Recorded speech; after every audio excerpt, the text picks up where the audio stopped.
I noticed in the new book you wrote a whole chapter on hyperbaric oxygen. Let's bring that in and talk about who that's for and how it benefits the brain. The benefits of hyperbarics, I think, need to be looked at first through the idea that the major thing that shifts our microglia away from M2 to M1 is a metabolic shift. In other words, the mitochondria that use oxygen to make energy are taken offline when it shifts to being destructive in favor of another energy production pathway called glycolysis. So mitochondria require a really nice delivery source of oxygen. So, just from that perspective, one would think that maybe hyperbaric oxygen would be beneficial. But it turns out that this technique whereby an individual goes into a chamber that is then pressurized, and that individual then breathes oxygen at a higher concentration in comparison to what we normally breathe. We normally breathe oxygen at 21%. In other words, the fraction of oxygen that we inspire is 21%. Most of what we're actually breathing is nitrogen. So we increase that fraction of inspired oxygen, up to 30, 40, 50%. Some hyperbaric chambers actually use 100% oxygen. So the patient is breathing pure O2, which can be, at prolonged exposure, toxic. But the exciting new developments in hyperbaric oxygen that I talk about that really represents the work of a Dr. Shai Efrati from Israel and Dr. Amir Hadani, also Israeli but trained at Harvard, finds that the true benefit of hyperbarics is the increased blood supply to the brain. And who's not going to want that? So it does so by the changing of the oxygenation that is induced when we are either brought up in pressure and percentage oxygen, or even when we are brought down. That the delta, the change in blood oxygenation, does good things. And we could talk about how you might be able to benefit from that, even with hypoxia.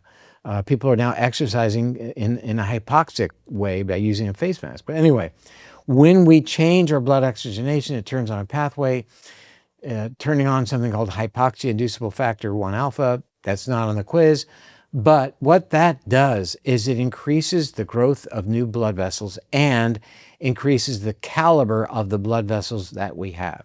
So it turns on something called VEGF, vascular endothelial growth factor, that stimulates our bodies to grow new blood vessels, yes, in the brain as well, and also enhances the production of nitric oxide that allows blood vessels not only to expand, but also enhances and improves how insulin works within the body. That's another aspect of nitric oxide that doesn't seem to get as much press, but wow, that's important, right?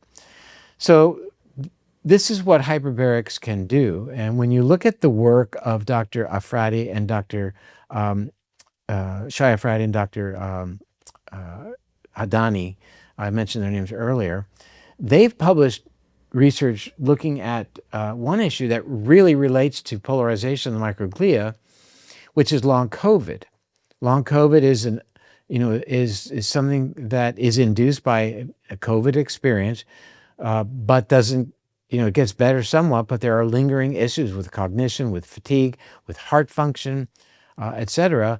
And their results are really quite astounding in terms of the utilization of hyperbarics in long COVID patients. And I think, the real reasons are they reestablish mitochondrial health, i.e. they target microglia, and they're improving blood supply. And they've published their results, and really quite outstanding in a scenario in which people don't necessarily have a lot of options in the world these days. And it's been estimated that as many as 20% of patients or individuals who have experienced COVID have lingering symptoms. So great to know that a program targeting mitochondria and microglia and blood supply can offer them some benefit. Extrapolating out from long COVID, who would you say HBOT is something they should consider? Is it more prevention, somebody that's already had, say, head trauma? Yeah, who is it for? I think, as opposed to who would I say, let me tell you what the literature supports. The literature, the scientific literature, shows significant effectiveness post-trauma and post-stroke. These are the two groups that have been studied for decades that have demonstrated significant improvement. As a matter of fact, Dr. Shaya Frati published a study, it may have been 25 years ago, which was very influential for me as I was building my hyperbaric center. So that research has been around an awful long time. But that said, what those two researchers are looking at now and publishing is what they're seeing in individuals with cognitive decline, being able to slow that rate of cognitive decline.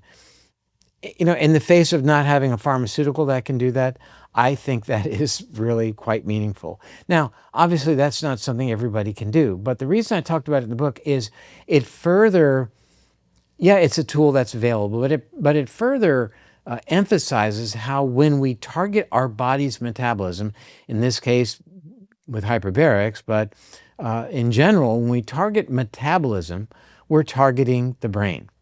And that's the home run. Those are the tools that I think are really so important for people to first realize are out there, and then, of course, begin to implement. You made it to the end of this clip, which means you're going to love the full episode. Head on over here to watch, and I'll see you over there. These are the cells called the microglial cells that are taking the front of the stage now, because when they go south, it sets the stage for every type of brain degenerative condition that you could think of. When our blood sugar is elevated,